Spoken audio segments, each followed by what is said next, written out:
Ini adalah Pura Mangkunegaran, Istana Kadipaten Mangkunegaran di Kota Solo. Pendirinya adalah Raden Mas Said yang kemudian bergelar Mangkunegaran pertama. Namun, sebelum menjadi pembangun kadipaten, ia adalah seorang pangeran yang hak warisnya direbut. Seorang anak yang ayahnya dibuang ke sungai lautan oleh VOC. Seorang panglima yang berperang selama 16 tahun. Raden Mas Said lahir di Keraton Kartosuro pada 7 April 1725.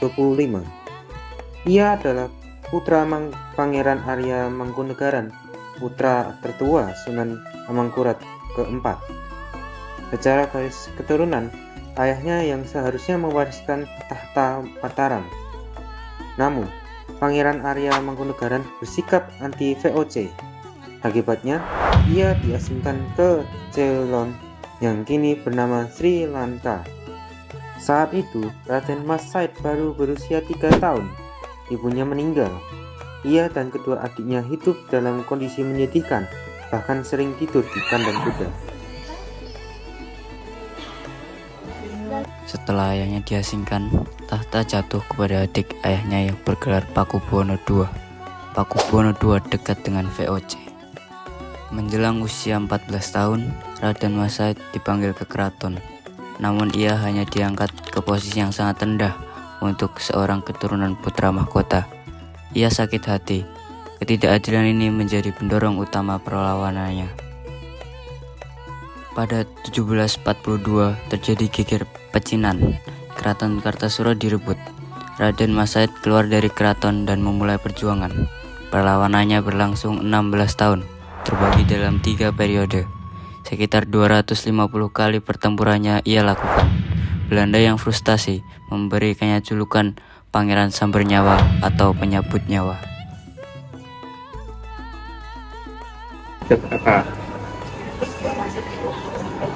Oke, bisa dijelaskan secara singkat?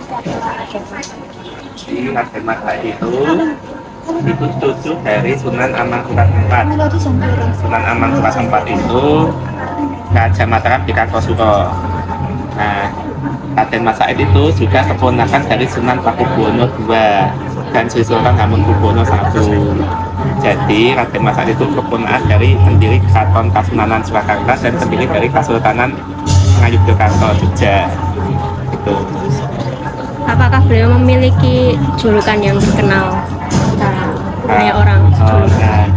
Raden Mas Said itu kan dia seorang gerilyawan.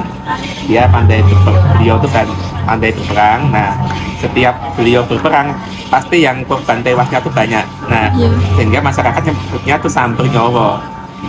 Nek teko mesti nyawanya kesamber, maksudnya pencabut nyawa. Jadi makanya bilangnya Pangeran Samber Nyawa. Nah, jadi Raden Mas Said itu nama masih kecil. Kalau di Jawa itu namanya Asmo Timur. Kalau Pangeran Samber Nyawa itu nama panggilan, kalau kan nickname gitu lah. Nah, apakah peran beliau dalam melawan penjajahan? Nah, beliau itu kan ayahnya difitnah oleh VOC, kemudian ayahnya tuh dibuang ke Sri Lanka.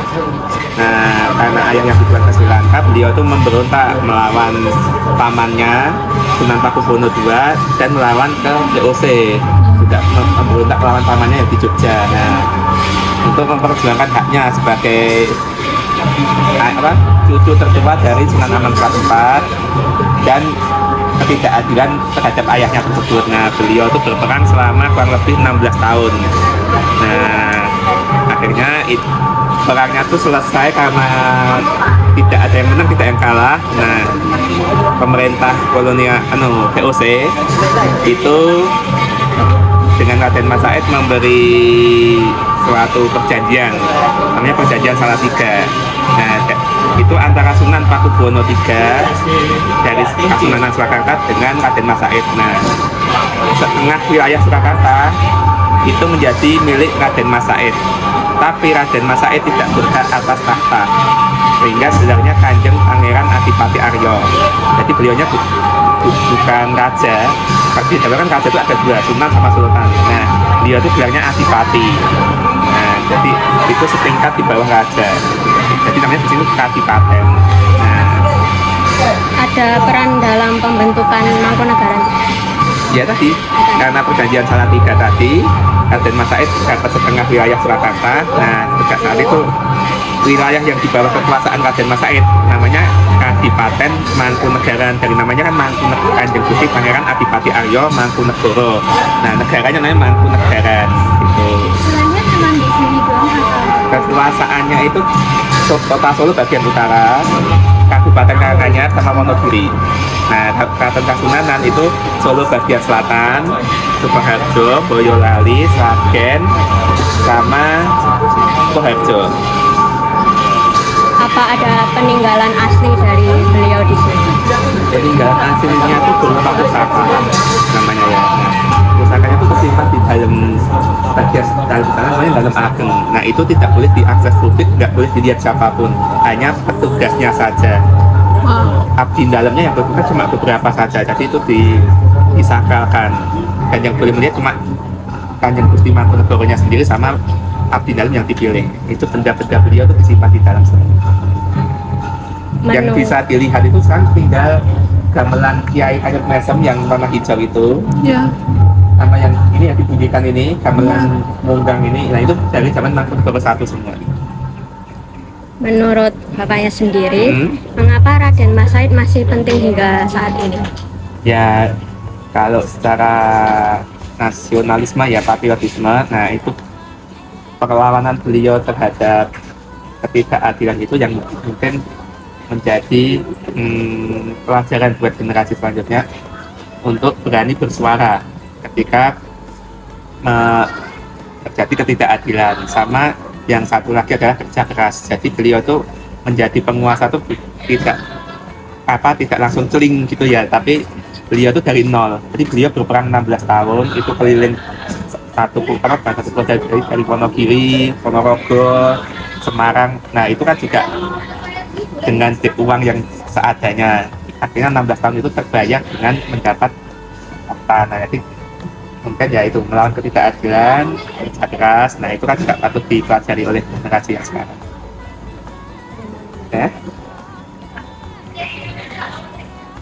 Sudah ya. Terima kasih. Dari sekolah mana? Setelah berpisah dari Sunan Kuning, Raden Mas Said menuju ke Dusun Nglaroh di Wonogiri. Nglaroh berasal dari kata nglaroh yang berarti memusatkan jiwa. Disinilah ia memusatkan pikiran dan menyusun strategi perlawanan. Nglaroh dipilih karena neneknya berasal dari daerah ini. Secara geografis, daerah ini terpencil dan dikelilingi pegunungan serta Bengawan Solo. Sangat cocok untuk perang gerilya. Di Nglaroh terdapat Watu Gilang, batu tempat duduk Raden Mas Said. Di atasnya ada 5 bulatan kecil yang digunakan sebagai patokan hari dalam hitungan Jawa: Pahing, Pon, Wage, Kliwon, dan Legi. Nglaroh berada di bawah desa Pule. Nama Pule berasal dari kata kumpule yang berarti berkumpul. Desa ini dijadikan tempat berkumpul para prajurit dan panglima perang Raden Mas Said. Raden Mas Said memiliki sekitar 40 prajurit pilihan yang semuanya menggunakan nama Joyo atau Jaya di depan nama mereka. Para prajurit inilah yang menjadi inti pasukan Raden Mas Said. Mereka setia mati dan menjadi tulang punggung perlawanan. Filosofi tempat, Desa Pule mengajarkan bahwa kekuatan sejati tidak terletak pada jumlah yang besar, tetapi pada kualitas kebersamaan. 40 prajurit dengan semangat yang sama lebih berharga daripada ribuan tentara yang tidak memiliki tekad. Konsep kumpule, berkumpul, bukan sekedar berkumpul secara fisik, tetapi menyatukan hati dan tujuan. Ini adalah fondasi dari setiap gerakan yang ingin mencapai kemenangan. Dalam perjuangannya, Raden Mas Said memiliki semboyan yang menjadi landasan kepemimpinan dan solidaritas pasukannya, yaitu Tiji Tibeh, mati siji mati kabeh, mukti siji mukti kabeh. yang berarti mati satu mati semua, berjaya satu berjaya semua. Ia juga menggunakan konsep tridharma, rumangsa melu handar beni, merasa ikut memiliki kerajaan, wajib melu hang rukun kebi, wajib untuk membela, dan mulat sarira hang rasa wani, introspeksi diri dan timbulkan keberanian. TJDP bukan sekedar semboyan perang. Ini adalah kontak sosial antara pemimpin dan rakyatnya, bahwa perjuangan adalah tanggung jawab bersama, bahwa hasil harus dinikmati bersama, dan tidak ada yang boleh menjadi korban sendirian. Selama 16 tahun perang gerilya, Raden Mas Said tidak hanya berada di Wonogiri. Ia juga menjadikan Sendang Bejen di Karanganyar sebagai salah satu basis perjuangannya. Sendang Bejen berlokasi di Dusun Gawe, Desa Mojoroto, Kecamatan Mojogedang. Pada masa perang, Sendang Bejen digunakan sebagai tempat persembunyian sekaligus pusat latihan. Raden Mas Said bersemedi di sini untuk memohon petunjuk dan juga kekuatan spiritual sebelum bertempur. Ia juga menyusun strategi perang gerilya yang akhirnya membuat VOC kewalahan. Di Sendang Bejen ini jugalah Raden Mas Said melatih bela diri dan juga memanah para prajuritnya. Sumber mata airnya pun tidak pernah kering hingga sekarang. Sendang Bejen mengajarkan bahwa air adalah simbol kehidupan sekaligus ketenangan. Seorang pemimpin tidak boleh selalu dalam keadaan bergerak ataupun marah. Ia harus bisa diam, merenung, dan mencari kejernihan pikiran seperti air. Dari ketenangan itulah strategi terbaik akan lahir. Raden Mas Said tidak hanya mengandalkan kekuatan fisik, tetapi juga keseimbangan batin. Air yang tidak pernah kering mengajarkan bahwa perjuangan sejati tidak pernah berhenti, dan ia akan terus mengalir dari generasi ke generasi. Selain Sendang Bejen, terdapat Sendang Siwani di Wonogiri. Sendang Siwani terletak di Desa Singodutan, Kecamatan Sologiri. Nama Siwani berasal dari kata wani, yang berarti berani. Jadi, Sendang Siwani berarti sumber air pemberi keberanian. Ada cerita rakyat yang terkait dengan sendang ini. Diceritakan tentang seekor kerbau dugul, kerbau yang tidak bertanduk, yang bertarung melawan kerbau bule yang besar dan kuat.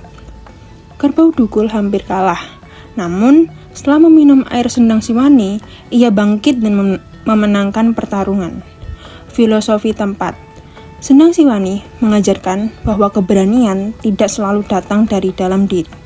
Kadang ia datang dari lingkungan, dari keyakinan, dari hal-hal sederhana seperti air yang diminum.